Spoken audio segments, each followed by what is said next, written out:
Hi friends. ఇక్కడ నేను చూపిస్తున్నాను సిరికూరాకుని. దీన్నే స్మాల్ అమరాంత్ ట్రాపికల్ అమరాంత్ అని కూడా అంటారు. సిరికూరాకులో vitamin A, vitamin C, vitamin K కూడా అధికంగా ఉంటుంది. ఇది డైజెషన్ కూడా చాలా హెల్ప్ అవుతుందనమాట. లివర్ హెల్త్ కూడా సపోర్ట్ చేస్తుంది. లివర్‌ని ప్రొటెక్ట్ చేస్తుందనమాట. ఇందులో డైటరీ ఫైబర్ అధికంగా ఉంటుంది. డయాబెటిస్ పేషెంట్స్ కూడా చాలా మంచిది. షుగర్ లెవెల్స్‌ని కంట్రోల్ చేస్తుంది.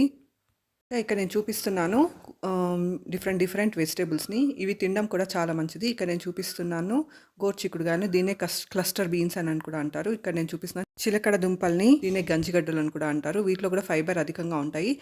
న్యూట్రియంట్ రిచ్ అనమాట. ఇందులో విటమిన్స్, మినరల్స్ కూడా అధికంగా ఉంటాయి. ఇంకా బెండకాయలు కూడా చాలా మంచిది.